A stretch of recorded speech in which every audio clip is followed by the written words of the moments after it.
Hey, Zay. Beautiful. So Hi. good to be in space with you. Thank you. It's an honor. I'm happy to be here with you. I appreciate the invite and just getting a chance to connect. So thank you. Right on, right on. Well, I know you are, you do a lot of things in the world, amazingness in Mhm. the world, but you're also a dad. So this Yeah. creation of spiritual thought leader plus dad, Mm, I need to invite you in because I have not done any interviews with dads on my podcast, and I've been getting the hit quite a lot that there's a need for this. There's a need to hear from the dads. and well, um, the dads are here, so we do appreciate being heard. awesome.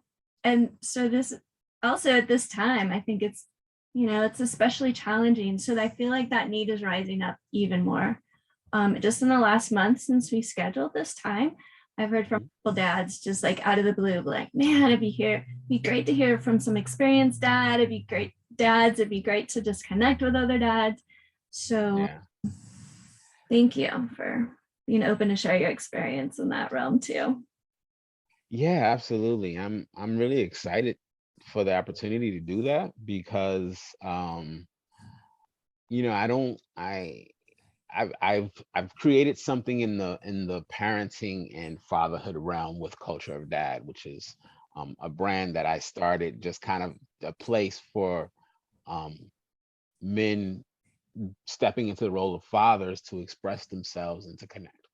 And so I started that off, and then my path took me into this really spiritual place and deep into this connection that started off this whole other side or branch to myself and to the things that I do. And so I began this journey of doing all of this spiritual work, but or the spiritual led work, but not necessarily spiritual. I'm a creative, I'm an artist, things of that nature.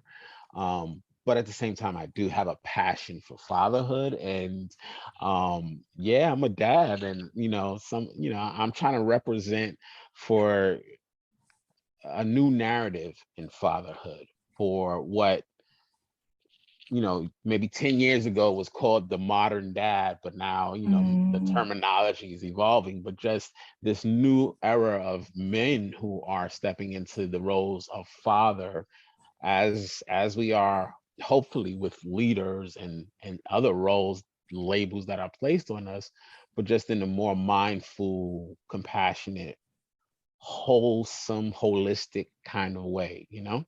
yeah. And so your platform is so dope because Mm. you're kind of bridging that gap. And so I'm really loving the opportunity to be able to kind of come in and offer insights from both realms and from various fields in my own particular life. I love this because this is all about like that new narrative of parenting is parenting for wholeness, right? Yes.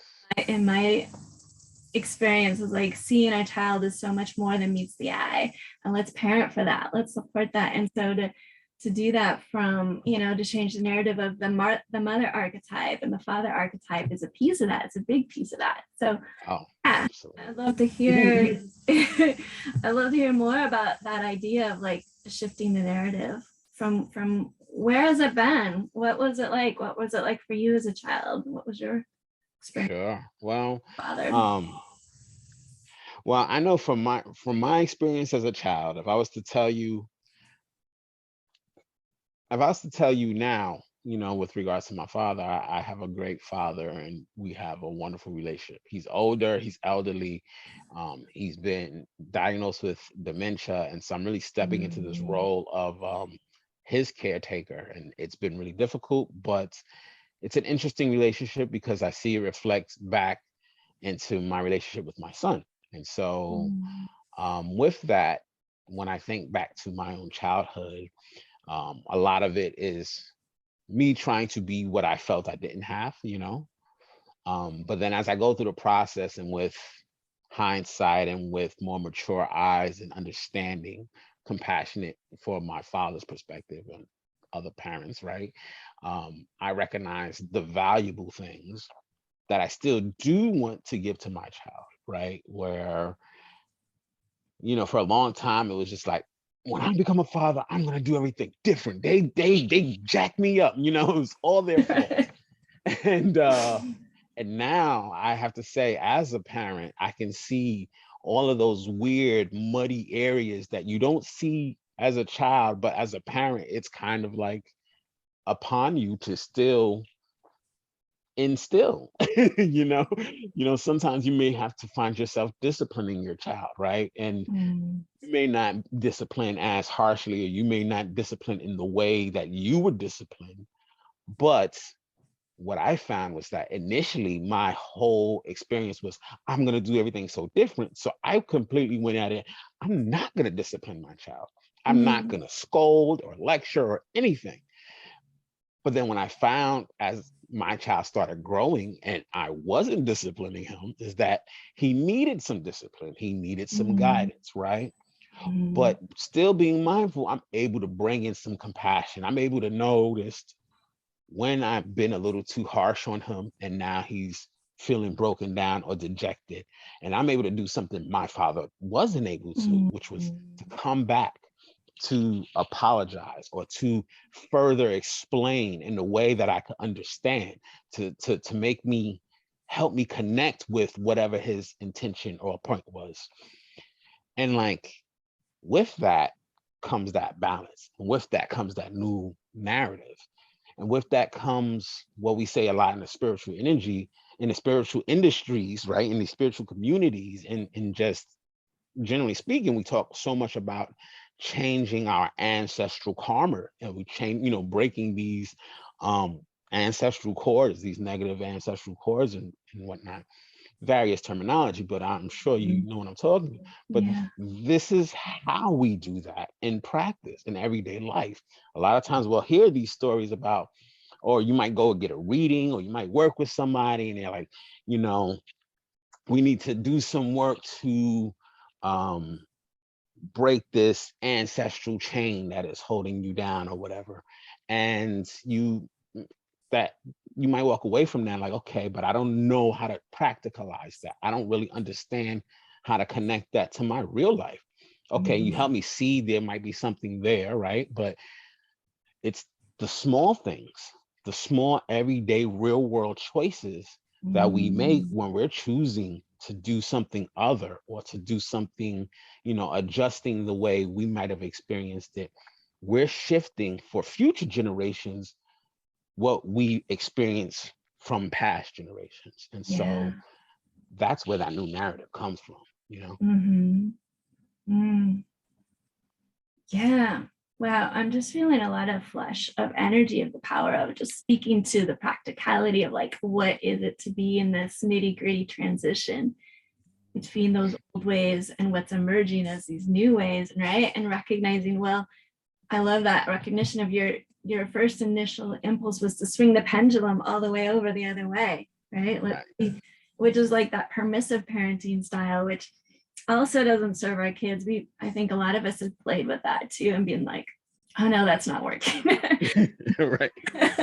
Right. Oh, so it's like Yeah. one step forward, two steps back, three steps forward. And it's like that dance of like, oh, and what I hear a lot from parents is that we see so much more clearly what wasn't working. And then we have this aspiration of how we want to show up. But the reality of what you just spoke to is like, oh, but it's crunchy, it's tricky, it gets stirred, Right. all those imprints and chords and Well, it's a lot like life, where it's just we are figuring it out all the way through the whole yeah, time. Nobody has this thing figured out. And it's like, as no, we go through the steps, we're still figuring it out. It's all unfolding. And yeah, so that whole parenthood journey, whether you have one child, whether you have 10 children, right? And they came through different eras, but it's still like, it's a journey. It doesn't, it doesn't, it's just like life is a journey from start to end, to start to finish. yeah, With we're in parenting, it's just one progress. of those. Yeah, exactly. And so I think we're always in Mm, that state of adjustment. I mean, I said it before I think we even went live, right? If we are if we're alive, then we're growing. You know, if we're stagnant, then we're dying. This kind of idea. And so as parents, we are always going to be growing as our children are growing. We're trying to become the best version of ourselves, the best parent we can be, the best.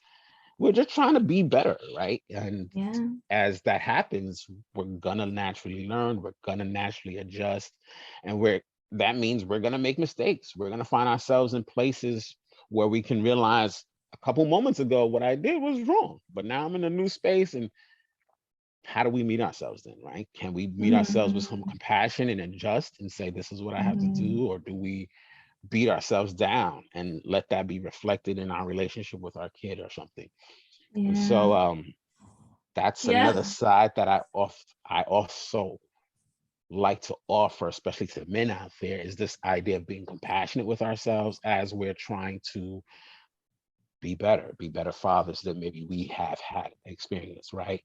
It's Mhm. a process. And so Mm. there's no perfection. You're never going to get it all right, right? But you're Yeah. not getting it all wrong as long as you're making your best effort, right? And so can we meet ourselves with compassion along that journey? Yeah. I think those are some of the most powerful moments, right? Where we recognize, oh man, I could have done this so much better. And maybe that Mhm. shows up or whatever it is. And that shift that you just captured of like meeting yourself with compassion is where we get to, if that's where like the transmutation of those old patterns actually shifts and Yeah. something new. Can do so. I would love to ask, do you have an example of a time you caught yourself or a time, with your son? How old is your son, by the way? So he's 9 now. Right. Right He's on. he's getting in that middle school, those middle school years, I guess. And we're hitting those you know, more life, more external life Um, scenarios, like dealing with bullies and how we deal with conflict, mhm, or how do we treat women, or how do we treat anybody, right? Or, understanding race without mhm, becoming bitter or hateful, right? There's a mm, lot of weird, varied, nuanced things as a parent that we are going to deal with, that we deal with collectively. We can all, like, I can understand that, and that we deal with individually based on our own value system, moral system, upbringing. And yeah. so we're just trying to find all of that balance in the process. It's a never ending journey. It seems like, at least. Yeah, yeah. So he's bringing that home. And Yeah, yeah, he is. He really is. But it's he's my beautiful pain in the butt. I will say, and I think this probably of most kids with their parents, if their parents are open to it, um, Mm, he is my biggest trigger and he is mhm, my biggest teacher. And mhm. both apparently can exist in the same space at the same time. Yeah, So yeah, yeah, yeah. I'm not, I'm learning from him just as much as he's learning from me. Probably more, because really there's not too much that he needs from me besides keep making sure that he stays alive, right? And he's going to he's a flower. It's going to open up and mm, blossom as he needs to be, as long as he's given the right, things to thrive. I yeah, try to remember that. I'm not always the best at that, but it's a work in progress. yeah, yeah. So anything coming up this week that was a trigger moment you want to share with the dads who, oh man, I want to I want I'm actually pretty happy this week. He's had a really good week where he's just actually, I've been working with him on just knowing when, just picking and choose his moments of when he needs to maybe be a little bit more mature, maybe focus a little bit, maybe just concentrate a little bit more, that and then having that distinction between when he can just kind of play and be a little kid and be silly and whatever, and just knowing more appropriate times for each of that. And so Mm, he's been really good with that this week, as far as just like, we have this saying around the house where it's like, we do what we need to do so that we can do what we want to do. And that's just something mm, that I'm trying to teach him, so that he knows to make sure he handles his responsibilities or whatever he feels he needs to handle, um, that he may go ahead and, enjoy the fruits of his efforts. mm, So with that, he's been pretty good as far as getting homework done and studying for his test. And like, he's still been a pain in the butt the entire way, but mm. he's been a very good pain in the butt. He's been a very well behaved pain in the butt. But Yeah. just, we've had weeks prior where it's been like a nightmare. And so it's like, when you get a really good week where you're just like, oh my God, I'm Yeah. so proud of my kid, because he just was like, he acted right. Uh-huh. But then that whole acting right is my own judgment, right? So then I come back to Uh, my own lessons, as far as, well, geez, my own, I've realized recently I might have some control issues, right? And so he's helping me work through that now. uh, um, yeah. How many um, parents realize they might have some control issues? right, exactly. It's revealed to us. Right, Exactly. because So I'm that's how like, we try and make life safe and yeah, exactly. ourselves from Right. all You that. have to be in control. Don't you understand that? I'm trying. This is how I do my job, right? If my job is to take care of you, I need control. You need to, listen and be obedient. But maybe not so stringent. But there are moments where it's just that rough, right? Mm, But then, I come back and, just self-reflection and the experiences you have with your child, you think about stuff.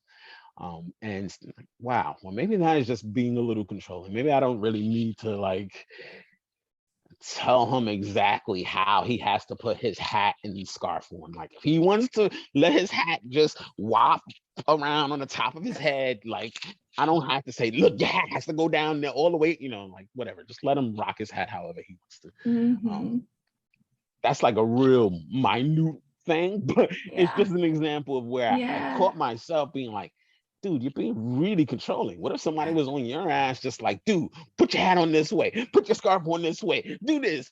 And I'm like, no, leave the kid alone. Let him just. And it's a very minute thing, but it's just one that stands out, because it was Mhm. like, oh, control issues. And so now I see that, and Mm, when it come when I'm mindful enough to catch it, I'm able to start to change it.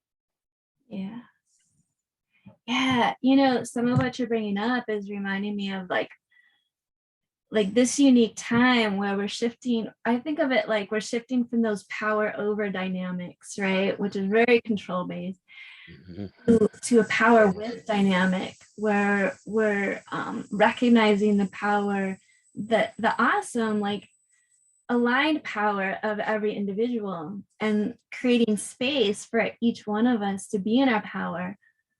And yet we're dealing with this reality that is also in transition, and there's some real um what do I want to say, like we Sticky points. feel we're dealing with the structure still, right? Yeah, And so yeah, like, for your son who's in the structure of school, there are some requirements to move through that.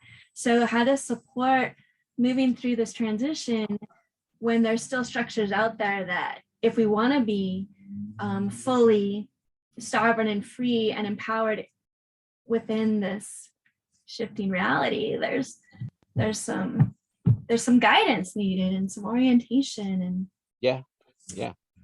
all that. Teaching. Each one teaching, Yeah. right? Which is part On of. both sides, I think the power with is like also that point where you're like, yeah, and I'm also receiving teachings in this relationship. Oh yeah, absolutely. Just like, even lightening up, not taking myself so seriously, letting myself play more. He allows me. my kid is a very good, and yeah, I call him my kid. He is a very good way to tap into, a very easy way to tap into my Mhm. own inner child. And I think for even I would say men, but for people in general who have a difficult time tapping into their inner child, if you have kids, allow yourself to play with them and allow yourself to reconnect with the memories of the energy of how you felt at different moments in your own childhood, and you'll be tapping into your own inner children a little bit Yeah. easier than if it's just, I found myself struggling to connect with my own inner child at a certain point. So Mm. yeah, he's like a little permission slip that allowed me to Yeah. slide into I that a like little bit that. more, and that offers even more internal healing for us as individuals. Yeah. Yeah. Yeah. So when I started working with parents, what I often realized was that, a lot of times they would come with specific challenges with their relationship with their kid and be like, how can I, show up differently? But mostly it was like, how can I fix my kid in this issue? A lot of times look at the external, how can and what as the further we would go, the more it was like, it's that reparenting work that actually is getting stirred up to get transmuted. All the A lot of times some of the most challenging ages that our kids are at, if we look back on our inner child at that age, we were not getting what we needed. And so it's like it's giving us the opportunity to be like, oh, how's my inner 9-year-old? What's going Right, on? Or right, inner 2-year-old, or exactly. I don't no, know how no. many times I've said that where it's been like, but when I was 9, I didn't do that. And then I hear my higher self or something like, yeah, so what? He shouldn't do that? I'm like, no, I guess I want him to do. I want him to have a childhood. Like I want him to have more than Yeah. what I experienced. But then there's that other it's like my higher self and my ego is like, but I didn't get that. He should be. And then my higher self's like, Yeah. but he's a kid. Don't you want to let him play? Like, oh, all right, I guess so. So I get that Yeah. 100%. Yeah, it's almost like we had to defend how, sometimes we had to defend some of the choices our parents made because we that imprint got in us, right? Mhm. And yeah, I'm just thinking about that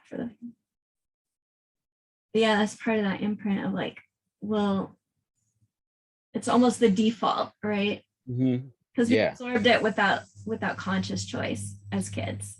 exactly. The Then you start default to, patterns that come up. and that's part of what people talk about, the programming that you receive. Like that's an example of programming you might have received from your parents. I mean, we get programmed from various sources, not to say it's all from Mhm. parents, but that that would be an example where then it's like, okay, well, now I see it. I have an opportunity to start changing it. Yeah. Do you see there's especially in the spiritual communities, there's a lot of recognition that with each generation, the children coming in are of unique frequencies. Mhm. And when you talked about the programming, I'm noticing there's a lot of kids that are extra sensitive to programming, and then there's other kids, different kids who may be extra resistant to programming. I'm just curious Mhm. if you've noticed. Um, I feel like across the board, the kids I've been seeing, um, just because there's a lot of kids in my family, and I've worked Yeah. in various areas, healthcare, and even my son in the educational system and doing some stuff. So um, a lot of kids are coming much more resistant to traditional programming. Um, it's almost like they're coming in with their own programming to give us, basically. Uh-huh. um, Yeah. and that's been a little bit of a bumping of heads, and I've seen that more across the board. That just that sensitivity and resistance to the programming. Definitely, I feel like the children in general have been coming in. I guess a label people will use more high frequency, you know, we got the indigos or the crystal kids, the rainbow kids, whatever labels you want to use. Right. Oh, I think you got muted there. There you are. There we go. But just more aware, more directly connected to source, more in their knowing of self. And so with that, it's a challenge to try to program somebody who comes in already like, this is who I am. That's not how reality is supposed to be, like when they just come in already.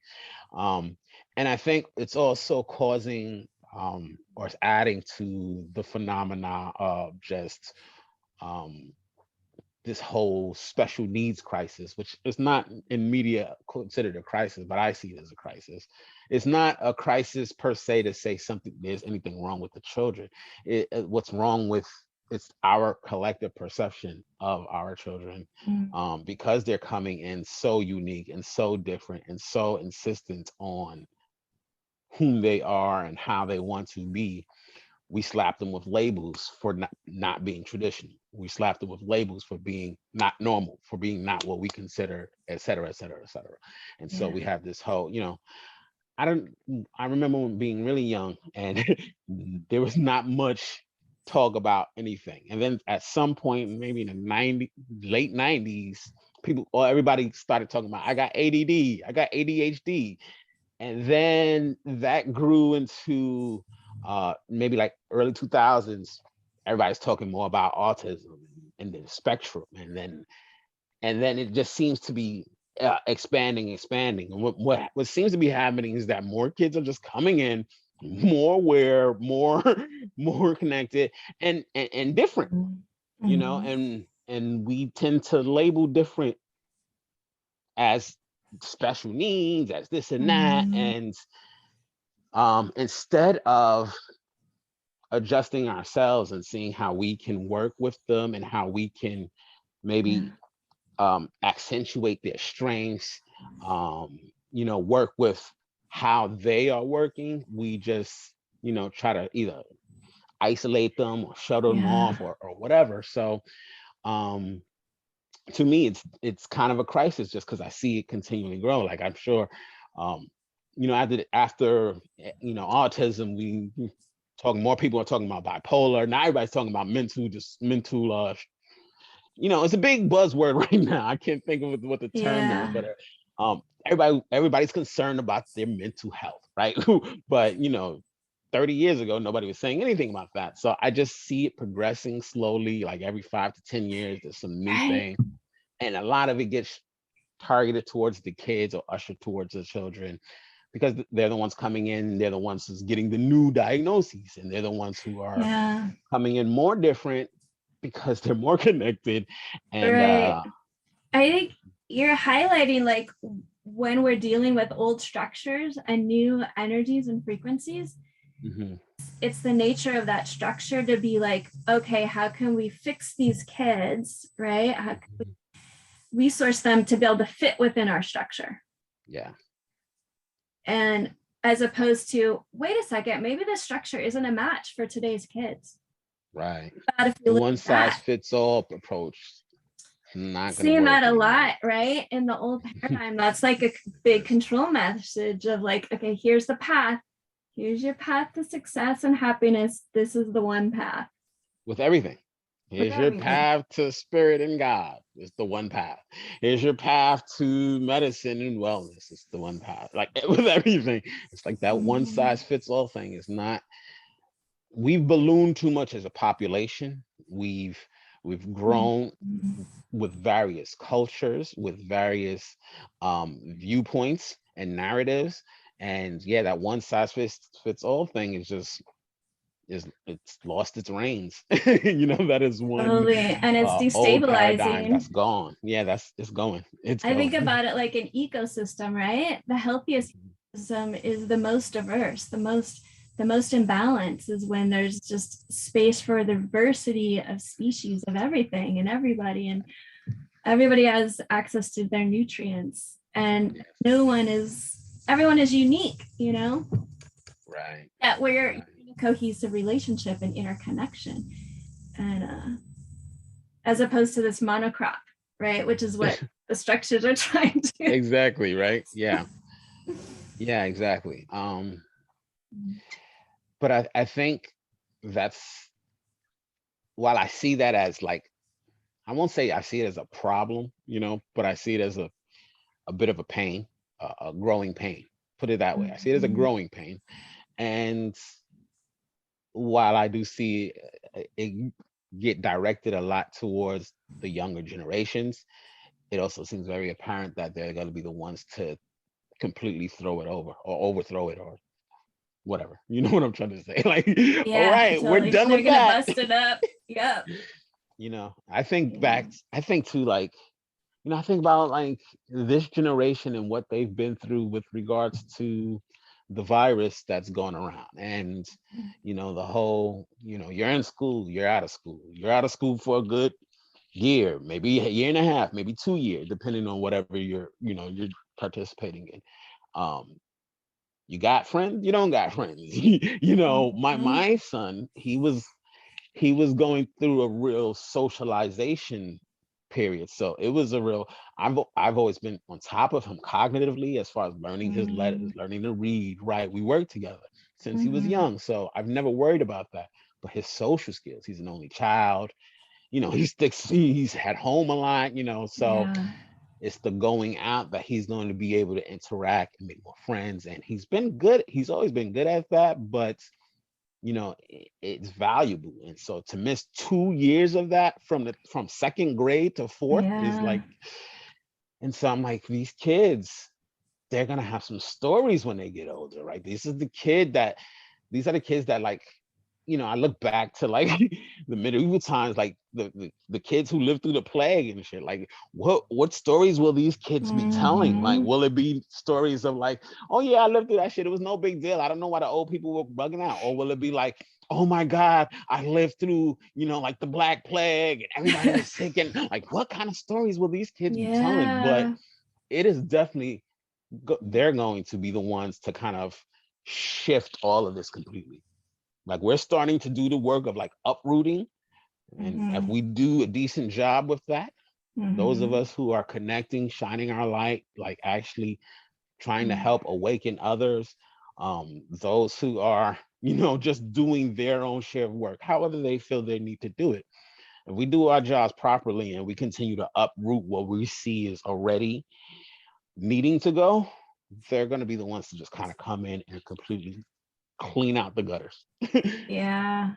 Yeah, I love holding that vision of Mhm. purpose, potential purpose. And all right, I think we're contributing now to how this time is going to be thought back on, all of us and our kids too. I think, it really brought home to me again, and a lot of parents, I think, is that, I can't make it all better for my kid. Like Mhm.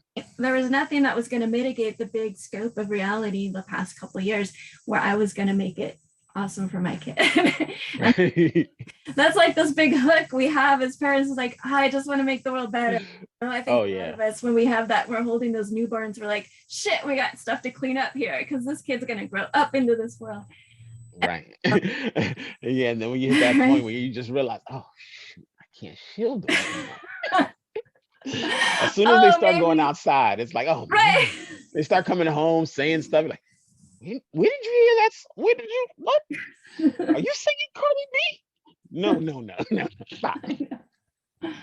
Yeah. Um, but like, and I'm knocking Cardi B. I love Cardi B. I'm just saying that my little niece came home one day. I was babysitting. She came over actually, and I was, and she's like in first grade, and she was singing like WAP, what? And I was just like, what? Ah.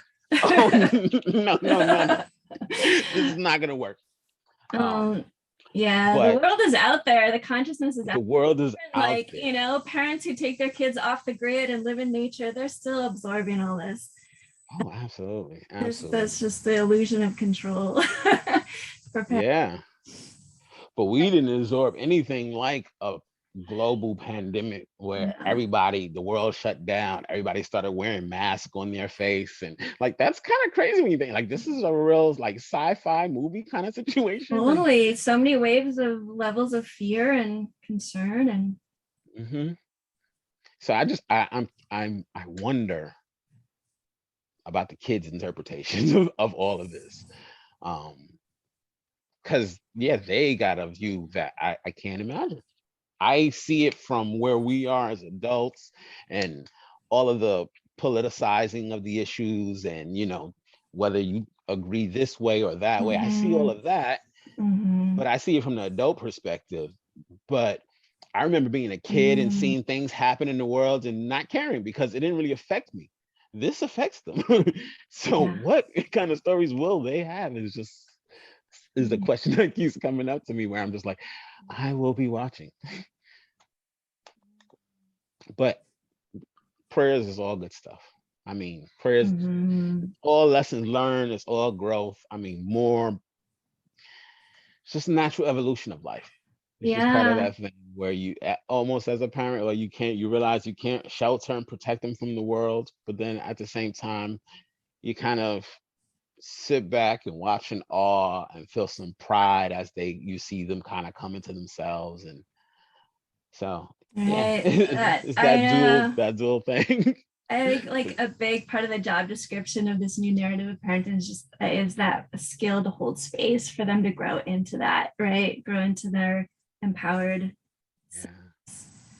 and there's been nothing like this time for building those muscles. I How, think that is such a important skill also. I think the word skilled is so right to hold mm, space because simply holding space, and I don't think enough people actually consider what that means. I think a yeah, lot let's it goes unpack and that because it's spread out. You hear it a lot. So yeah, I'd love to hear your thoughts on that. yeah, so yeah, with regards to holding space, I just feel like it's compassion, acceptance, and understanding. And you may not be able to offer all three in totality, but a willingness to offer any of them. Ideally, all of them, right? But sometimes you can't fully understand something, but maybe you can still be compassionate and accept that person's truth. I don't understand it, but I can still be compassionate and accept it. Mm, Or um, I can still, allow you your grace of living your life, even though I may not understand it, or even though I might not be compassionate towards it, but I understand it and I'm going to accept and allow you to live your life because I have no right to infringe. So if you can kind of offer a mix of those ingredients, I feel like mm, that is the start of holding space. Now, if you add the layer of actual support, this takes holding space to another mm, level because this is like truly creating or facilitating the container of whatever that experience, whatever that is trying to be created, right? This is like taking on that feminine energy of holding the womb, mm, um, when you can actually add support or caregiving into that mix. But in general, the start of holding space is to really respect others and allow them their grace to live their lives. And then going from that, when we start to add compassion or support or caregiving to the mix, mm. that just goes to the quality of space you're holding. Ooh, I love that dual, like it's almost like tier experiences. Um, That's just the way I see it in my mind. It's not necessarily yeah. tiered or not, but that's just the way my Well, mind is breaking it I down, I mean, guess. just taking it home to my own experience, I can imagine being out in the world, like going to the store, right? And holding that first layer of it, of like, Mhm. and I think of it like, everyone, I love to overlay best intention on everybody. Like everybody, I love to believe that everyone's showing up the best they can with the experiences, resources, consciousness, awareness they have in the moment. And maybe Mhm. limited in one or more of those things in the moment, right? Just like us, and Right. we get triggered. We're like, oh man, the consciousness was low or what. Oh yeah. all of us. But you know, if I'm like going around the world, like, oh, everybody's dealing with that. Everybody's dealing with it in the moment, in the consciousness they're holding in this moment.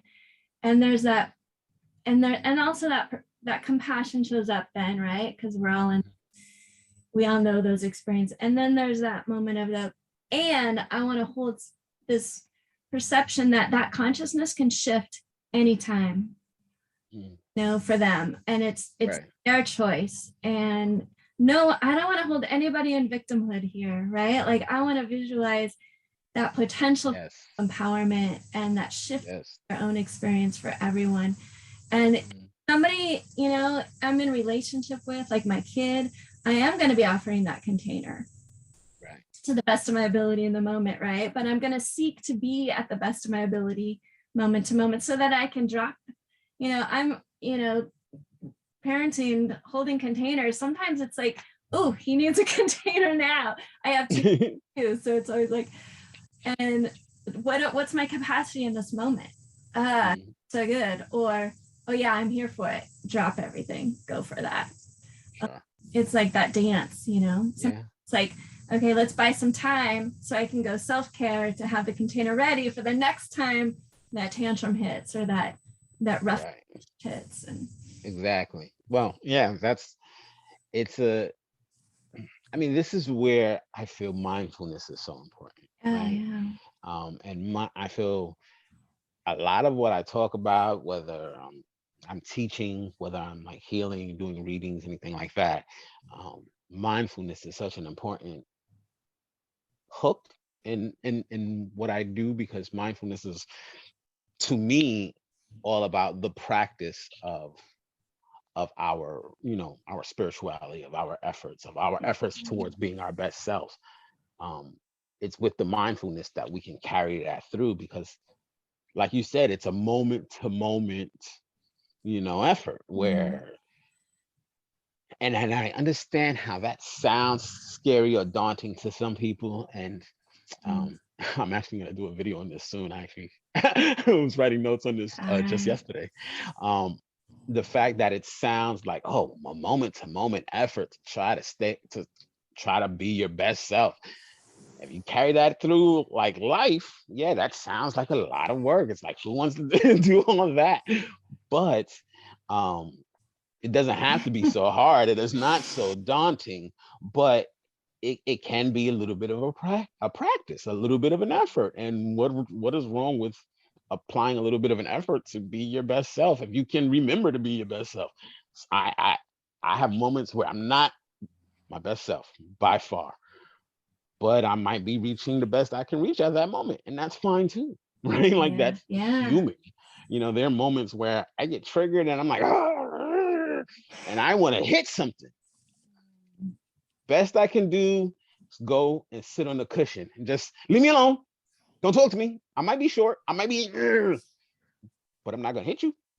And if that's the best I can muster, then I gotta accept that. And with mindfulness, I'm gonna go to the cushion. I'm gonna go sit. I'm gonna go caregive, self-care, right? I'm gonna go do what I need to do. So, like you said, in the next moment, I can offer that container. And so, with that mindfulness, we're able to carry that through in the moment to moment thing without it being like a big struggle, a big effort. It's just like the breath. We just go with it, and when we remember to actually breathe, we're doing it. And then sometimes we forget, and you're like, oh shoot, I should probably breathe. Oh, I'm holding my breath. No wonder everything seems so whew, okay. I love that. I love that example. Thank you for sharing that. I think a lot of us will identify. And I love the idea of maybe even partnering with our kids, because your kid is recognizing the signs when you get triggered. I know my can see when I stop making eye contact, and my first word is no, because that's I don't have the capacity to consider a yes in this moment. And so to invite them, like, hey, help me catch it, like cushions right over there. Or I'm gonna take a breath, go step outside, help getting. I think that's partly the shift to this power of partnershiping with our kids. It's like, oh yeah, we're in this together. Let's support each other to be our best selves. Yes, I love that. Holding each other accountable. Yeah, and to be real, right? Hmm. Like, Yeah, to be let's stir real. it up. I love that. Yeah, I love that. Yeah, holding each other accountable to be real, and continue to make the effort to be your best self. Yeah. No demand. You ain't got to be perfect, but if you're trying to do, if you're doing your best you can in any given moment, you're doing all right. Hey, so I'd love to hear you tell us more about your spiritual work, your spirituality, and how you've infused this into, you know, Sure. So, your work in the world. yeah, sure. So, um, basically, I'm a spiritual I'm a spiritual awakening mentor and coach. Ah, Well, I don't really do coaching. I do mentorship. That is the overall theme, but really what I am is a divine channel for spirit, divine mm, channel for God. And I do energy healings and readings, channeled messages because I'm a channel and I connect to source. But that's not like what I do in the world. That's what I do, but it's not what I do in the world. Um, but what I do in the world is I tell stories, I teach, I communicate, I connect. And so with my mentorship, which I'm going public with this year, I actually started 2 years ago, but it's been all private clients and family members. And so this year I'm going public with the mentorship. Um, but with that, it's more about helping others to kind of apply their own spiritual insights and truths to their practical everyday lives, helping others to be mindful in tapping into their own best and highest selves at any given mm, moment, and just sharing my life, my experiences, in a way that helps others to kind of tap into their own life and make the most of their own potential and create that which they wish to create. I'm just here trying to share love and bring people back to themselves. And so, whether it's my fatherhood work, which is the culture of dad and building that brand, which is really just kind of a voice for men and fathers, or what I do here, I really just it's connecting. It's connecting. It's exchange of ideas. It's exchange of energy. It's exchange of love, light, um, beautiful. co-creation. That's Mm, what I do. yeah, thank you. Wow. Oh man, I'm so grateful that you're bringing that to the world, to your engagements, to your connections. Thank you. Yeah, we're in need of it. So I I I am really grateful to be able to just, I had this experience in 2016. I've been a bit of a seeker my entire life as far as spiritually speaking. mm, But then in 2016, I had a huge spiritual awakening, Kundalini awakening, massive shift. Then I had a stroke and a near death experience, and that pushed me even deeper. But wow. that 2016 was a really big year that really pushed me towards Mm, connecting directly with spirit and doing more of this work. But I've always been on this path of just kind of sharing love, whether mhm, as an actor, as a DJ. mm, I've done a lot of things in my in my life, and it's always been kind of caregiving, wellness, just helping people kind of be the best they can. So I'm actually really honored to be able to step into this spot at this time in my life where the world is shifting and more needed to come out, and I have these abilities and I have the um it's almost like I've been cultivated to kind of stand in this space and help hold that door for others to kind of cross and come through. And at a time where I'm actually meeting so many just cool, amazing souls and mm, like-minded, like-hearted individuals, because you know me, I really opened up in 2016, but I have mentors and people I've worked with, and even just being a spiritual seeker 10 years ago, this was not yeah. so. accessible, right? 20 years ago, nobody's talking about this stuff. So let alone being able to kind of represent for the divine masculine, so to speak, or to kind of share these ideas with men who have been kind of sheltered or shuttered away from it, or to be able to kind of um, just tap into my own feminine energies and actually start to connect with my own Mm. intuition and my own emotional realm and these things that I had been cut off or cut myself off of in my own lifetime, to be able to reconnect. It's just, it's all a beautiful blessing. So I'm very grateful and honored and just humbled. Oh, I'm feeling a big rush of energy as you speak.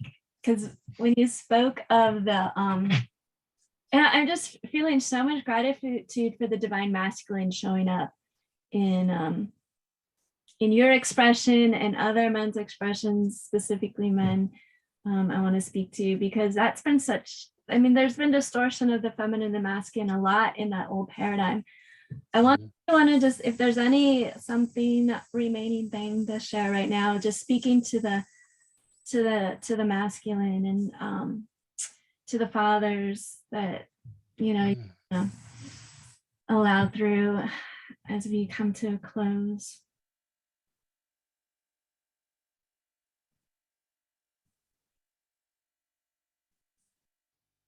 So I keep seeking within for something to say.